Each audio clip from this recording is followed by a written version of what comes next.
प्रेम जी, आपसे कुछ देर पहले राहुल गांधी ने एक पोस्ट किया है। हालांकि जब उनसे पूछा गया तो उन्होंने कहा मैं बाद में बताऊंगा, और उसके बाद उनकी तरफ से एक पोस्ट आया है जिसमें वो ये लिख रहे हैं, यूथ विदाउट जॉब्स यानी युवा बेरोजगार, फॉलिंग मैन्युफैक्चरिंग यानी विनिर्माण क्षेत्र में गिरावट, इन्वेस्टर्स पुलिंग आउट कैपिटल यानी निवेशक पूंजी निकाल रहे हैं, हाउस होल्ड सेविंग पल्मिनेटिंग यानी कि घरेलू बचत में भारी गिरावट आ रही है, फार्मर्स इन डिस्ट्रेस यानी किसान संकट में है, looming global shocks all ignored यानी वैश्विक संकट की आशंका, इस सब की अनदेखी हुई है। एक ऐसा बजट जो सुधार करने से इनकार करता है, भारत के वास्तविक संकटों से अनभिज्ञ है। क्या कहेंगे आप? देखिए, श्रीमान राहुल गांधी संभवतः कांग्रेस के कार्यकाल का स्मरण कर रहे हैं। 2004 से 2014 के बीच में जिस तरह से भारत की अर्थव्यवस्था को वैश्विक क्रेडिट रेटिंग एजेंसीज ने फ्रेजाइल 5 की उपमा दी थी, जिस तरह से व्यवस्था चरमराई हुई थी, जब वैश्विक अर्थव्यवस्था अच्छी स्थिति में थी तब भारत की अर्थव्यवस्था चरमराई हुई थी। यह युवा जो है निराश था, रोजगार सृजन के कोई जो है किसी प्रकार की संभावनाएं नहीं थी, किसान पूरी तरह से जो है निराश था। ये सारी स्थितियां राहुल गांधी जब आपकी माताजी गॉड मदर बनकर संयुक्त प्रगतिशील गठबंधन की सरकार चला रही थी और जब आप रिमोट कंट्रोल लेकर सरकार चलाने का काम कर रहे थे, उस समय की स्थिति थी। आज की स्थिति में विश्व की जो जितनी भी क्रेडिट रेटिंग एजेंसीज हैं, सब कह रही हैं कि भारत जो है वैश्विक अर्थव्यवस्था का ब्राइट स्पॉट है। अंतर्राष्ट्रीय मुद्रा कोष कह रहा है कि भारत सबसे तेजी से विकास करने वाली अर्थव्यवस्था है। जिस तरह से रोजगार सृजन की दृष्टि से, जिस तरह से कर्तव्यनिष्ठ प्रधानमंत्री ने रोजगार सृजन निर्माण से लेकर मैन्युफैक्चरिंग सेक्टर को जो है चैंपियन बनाने के लिए विवेक श्रीवास्तव भी हैं, लेफ्ट के लीडर, वो ये कह रहे हैं कि एमएसपी पर कहाँ बात की है सर आपने? वो कह रहे हैं कि नौकरियों के सृजन की कहाँ बात की है आपने? इस पर क्या कहेंगे विवेक जी स्क्रीन पर? हाँ, देखिए, इंफ्रास्ट्रक्चर मैं यही आदरणीय प्रेम शुक्ला जी से पूछना चाहूंगा, वरिष्ठ नेता है। नहीं, आप प्रश्न सुन लें। तो आदरणीय प्रेम शुक्ला जी से मैं यही पूछना चाहूंगा, सम्मानित नेता हैं बीजेपी के, कि डायरेक्टली एम्प्लॉयमेंट की समस्या को ऐसा लगा कि नहीं अटैक किया गया साहब।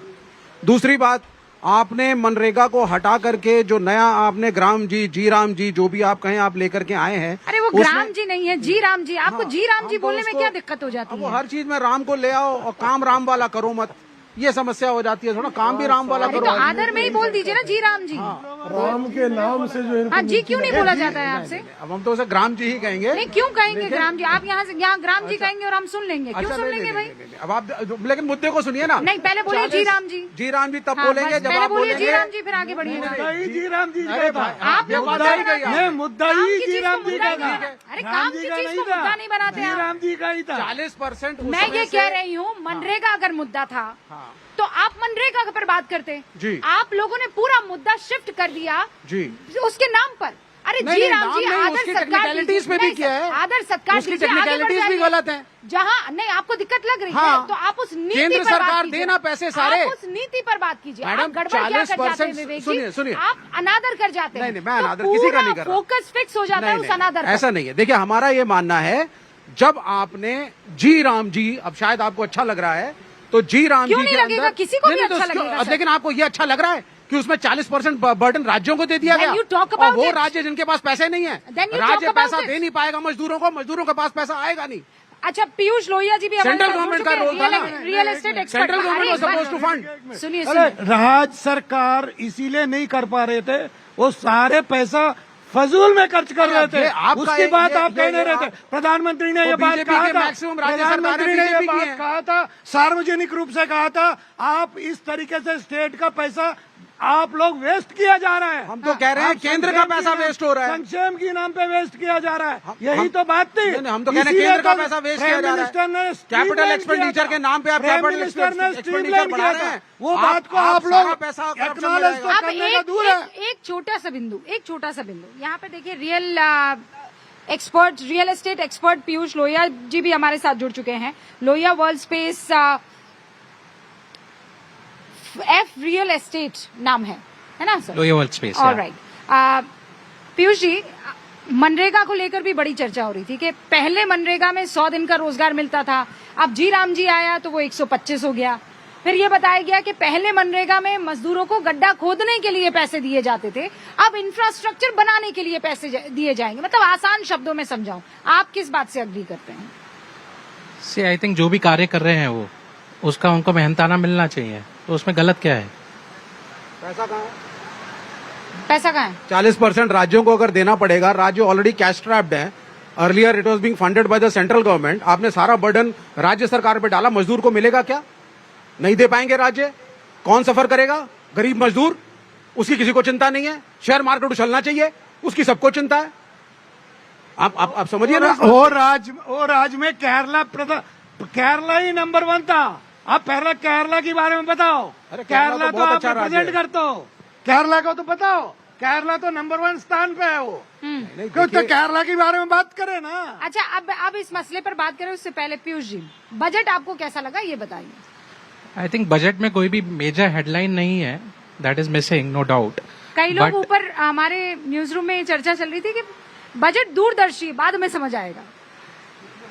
सी, मैं रियल स्टेट डोमेन के बारे में बात कर सकता हूँ। हाँ। कि टिपिकली जब इंफ्रास्ट्रक्चर की तरफ स्पेंडिंग होती है, तो आज अगर हम बैठे हैं यहाँ नोएडा में, तो जब हमारा इंफ्रास्ट्रक्चर बेटर होता है तो definitely affordability of near by cities better हो पाती है, जिसके कारण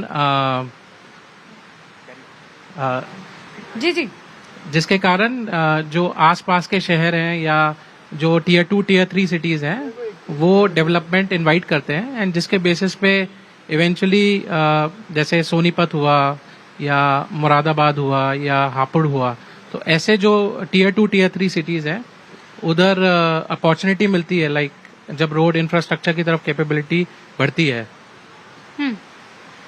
प्रोफेसर।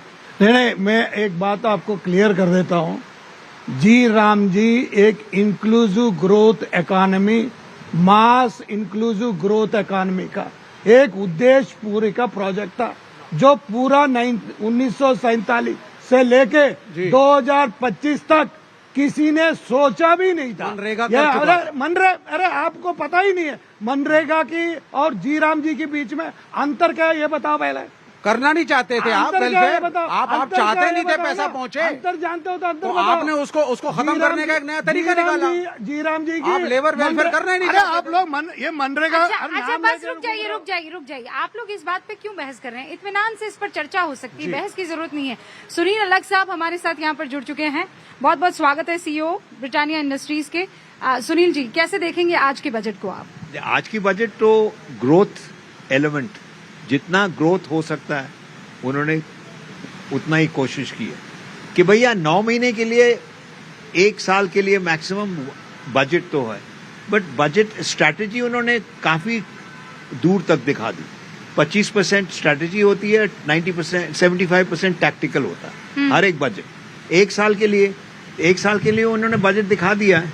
और जो उन्होंने किया है कि भाई आप इंफ्रास्ट्रक्चर की बात कर रहे थे, कंज्यूमर स्पेंडिंग की बात कर रहे थे, टियर 2 एंड टियर 3 सिटीज की बात कर रहे थे, बिकॉज प्राइसेस इन लैंड के जो प्राइसेस हैं काफी टियर 1 में, मुंबई में, दिल्ली में काफी बढ़ गए।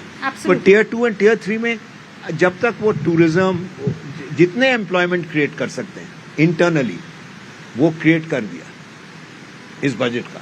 Are they being created is the question. Are they being created is the question. Hapur में बताइए कौन सी एम्प्लॉयमेंट की आप बात कर रहे हैं? नहीं, पर जो बात अलग साहब कह रहे हैं, आप आज से पहले तक काशी को कैसे देखते थे, अयोध्या को कैसे देखते थे, आप जो छोटे 2-3 टियर्स में जाते थे जी, आप गया को कैसे देखते थे, वहाँ जो बड़ी बड़ी सड़कें बनी हैं, वहाँ जो 5 स्टार 7 स्टार होटल्स पहुंच रहे हैं। Not doing business what do you think they are doing that? पट्टी बांध के ये जाते हो। इक्के दुक्के 2-4 शहरों अरे को मुझे लगता है पट्टी बांध के रिलीजियस जाते हो। टूरिज्म सर, के लिए 70 अगर साल बना में देते ये हैं, इक्के दुक्के- इससे एम्प्लॉयमेंट नहीं, सर, सुनिए। इंजीनियर्स कहाँ काम You करेंगे, are being very डॉक्टर्स कहाँ काम pessimist. करेंगे, लॉयर्स You कहाँ are being काम very करेंगे? pessimist. नहीं, मैं तो ये कह रहा हूँ विवेक- 196 लाख करोड़ रुपया भारत पे कर्ज है, जो हम 140 करोड़ तो लोगों ने अमेरिका- वापस करना है। अमेरिका की मेरे क्या हिस्से कर्ज का है? पैसा अलग साहब देंगे। अमेरिका की क्या अलग साहब भी कर्ज बात है? कर रहे अलग साहब देंगे। हैं। ओके प्रोफेसर, होल्ड ऑन, मैं पूछता हूँ अमेरिका की क्या कर्ज है? It is still the most powerful economy in the world. कर्ज के ऊपर मत देखिए। At the cost of running Venezuela and convincing Modi ji कि तेल वेनेजुएला से खरीद लो, जो आज न्यूज 18 में आया है, जिस पर डिस्कशन चल रहा ऑयल था। का उन्होंने कहा था कि 50% बढ़ाएंगे। प्रोफेसर एक एक सेकंड जो आपको कह रहे हैं ना ऑयल के ऊपर, but he is not increased it. Trump हर 2 महीने चाइना के ऊपर उन्होंने एक बात भी नहीं कही, रशिया के ऊपर कह दिया। तो 25% जो उन्होंने बढ़ाया है, 25% on all elements which is added, and is added 25% on oil. Sir मैं कह रहा हूं न्यूज 18 जो इस देश का सबसे बड़ा चैनल है, सबसे ज्यादा कवरेज है, मैडम का शो सबसे ज्यादा हिट जाता है। मैं व्यूअर्स से पूछना चाहता हूं, वेनेजुएला के राष्ट्रपति को उठा करके अमेरिका की फोर्सेस बेडरूम से उठा करके ले गई, उन्होंने इकोनॉमी को तो आप क्या तोड़ा। कह रहे हैं? तो हम- और तो आप ये क्या कह आज रहे हैं? प्रेसिडेंट डोनाल्ड आप क्या ट्रंप कह रहे हैं? न्यूज 18 पे आकर के कहते हैं कवरेज में कि prime minister Modi has agreed कि वो वेनेजुएला से तेल भारत लेगा। No, Prime he has Minister never Modi said has not agreed. Who has agreed? Not agreed. Nobody is Trump agreed. is saying that. The whole world has पूरा अरे, दुनिया Trump against says, है। I don't know what not, sir. मुझे लगता है ये Trump ने बोला है। मुझे लगता है ट्रम्प ने आप बोला है। राहुल गांधी से हर शाम को मिलते हो और उनकी भाषा सुनते हो, उनकी नॉलेज। ट्रम्प ने अब मैं बोला आपको कि नहीं जवाब बोला देता हूँ, सर? सुन आप बताओ लो, सर। मैं 2 टूक में जवाब देता हूँ, बिल्कुल बोलो ध्यान सर। से आप सुनना। पहले बोलो, अब ट्रम्प आप ने सुनने बोला की कि नहीं बोला? सुनने की मत रखो, बिल्कुल सुनूंगा, सुनने की बोलिए। मत रखो। बोलिए पहले सर, आपने ये कहा था 196 लाख करोड़ की, भाई 196 लाख करोड़ की जिस तरीके से आप लाइबिलिटी बता रहे हो, वो आज 500 करोड़ की एसेट है देश का, जो आप नहीं जानते हो। उसके मेरे पास बेचेंगे facts उसको? मेरे पास फैक्ट्स एंड फिगर्स है। है तो एक कर्ज मिनट, लेकर के। एक मिनट, आपकी राहुल बाबा का एक तरफ का बात करना एक ही तरफ सोचता है। अरे कर्ज लेकर के घर बनाया, पैसा नहीं वापस करोगे। नहीं देखता है। ये बहुत दिलचस्प है, नहीं, ये बड़ा इंटरेस्टिंग एक है। Minute complete professor. करने दो, Okay. एक मिनट। 500 लाख करोड़ की एसेट्स हमारे पास है, 196 लाइबिलिटीज देखते हैं, एक आंख बंद करते हैं, दोनों अरे आंख बाबा, खोल कर्ज के लेके राहुल एसेट गांधी बनाए तो वो बात कर्ज नहीं करते। कर्ज से बनाए ना ये सर। राहुल गांधी बात नहीं करता। प्रोफेसर एंड विवेक, जहाँ तक वेनेजुएला की प्रोफेसर, सवाल है, जी भैया, जहाँ तक वेनेजुएला की जी भैया, सवाल है, जी भैया, मैं आपको ओके। जरा जान से आज जवाब ट्रम्प ने बोला ना अरे ट्रम्प कि इंडिया हैज अग्रीड। अच्छा रुकिए विवेक जी, रुकिए प्लीज। प्रोफेसर बोलने नहीं दे रहे हैं। हाँ, अरे आपने इतना बोला, क्या बात कर रहे हैं आप? इतना बोला है, फिर आप बोल रहे हैं कि बोलने नहीं दे रहे हैं। पॉलिटिकल पार्ट को साइड में रखते हुए अगर हम इस चीज को इकोनॉमिकली समझने की कोशिश करें तो I agree with the point what he said कि 196 का डेट है हमारे पास, लाइबिलिटी है। कोई भी कंट्री मुझे नहीं लगता बिना लाइबिलिटी के काम करती है, पहली चीज। और the best part what I feel is कि इंडिया की इकोनॉमी, जो फिस्कल डेफिसिट की बात हुई थी पिछले बजट में भी, कि इसको 4.3 टू 4.5 के बीच में रखा जाएगा। Sir it is somewhere maintaining. तो इस बार अगर हम देख रहे हैं 31 मार्च हमारा कवर अप होने वाला है, 31 मार्च तक, तो ये अभी भी उतना मेंटेन चला आ रहा है। And the best part for this budget is कि इस बार इसको रिड्यूस करके 4.2 टू 4.3% रखा गया है, which is in the favourable part. भले ही हमारे पास लाइबिलिटी है, but it is we are maintaining the fiscal deficit part is well. okay. Additionally according to the economical. Alright, अच्छा विवेक, अब आप अपनी बात रखें। प्रोफेसर साहब, उससे पहले ये बता दूं, प्रेम शुक्ला जी भी हमारे साथ बने हुए हैं। प्रेम जी, अगर आप यहाँ होते तो इस डिबेट में और तगड़े तरीके से हिस्सा ले पाते, लेकिन चूंकि आप वहां से हैं, तो विवेक जी को आप कैसे, यहाँ पर बैठे हुए हैं, उनको कैसे समझाएंगे कि भैया ये जो बजट है ये दूरगामी है, ये दूरदर्शी है? ओ प्रेम जी मेरी तरफ इशारा कर रहे हैं, मत करो इशारा। बस समझ के जो ना समझे, मेरी समझ में वो ना समझे भाई, उनको सब समझ में आ रहा है। उनको पता है ये दूरगामी बजट है, उनको पता है विकसित भारत की नींव रखने वाला बजट है, उनको ये पता है कि रोजगार सृजन करने वाला बजट है, उनको पता है कि महिला कल्याण वाला बजट है, वो जानते हैं श्रमिकों के कल्याण वाला बजट है। लेकिन फिर भी चूंकि जिस विचारधारा से आते हैं, उस विचारधारा में अगर सोना भी दिया जाए तो उसको मिट्टी कहने की परंपरा है, तो वो सोने को मिट्टी कहने का प्रयास कर रहे हैं। वो मिट्टी कहते रहेंगे, लेकिन सत्य ये है कि जिस तरह से आदरणीय प्रधानमंत्री जी ने विकसित भारत की नींव रखने वाला दूरगामी बजट जो है भारत आदरणीय निर्मला सीतारमण के माध्यम से प्रस्तुत किया है, वह भारत और भारतीयों के हितों के अनुकूल है। और इसीलिए जब आप जो है 7 स्पीड हाई स्पीड कॉरिडोर बनेगा तो रोजगार सृजन नहीं होगा। गजब बात करते हैं। जब बायो फार्मा में जो है इन्वेस्टमेंट 10,000 करोड़ होगा तो उससे 10,000 करोड़ के इन्वेस्टमेंट से बिल्कुल रोजगार सृजन नहीं होगा। ये सिर्फ विवेक जी ही कह सकते हैं, शेष कोई नहीं कह सकता है। सेमी कंडक्टर में अगर जो इन्वेस्टमेंट होगा तो रोजगार सृजन नहीं होगा। गजब है। रेयर अर्थ का अगर कॉरिडोर बनेगा तो रोजगार सृजन नहीं होगा। ये गजब गजब के तर्क है इनके। इन तर्कों, और अभी जब हम बजट पर चर्चा कर रहे हैं तो जी राम जी पे अटके हुए हैं। जब जी राम जी पर हम चर्चा करेंगे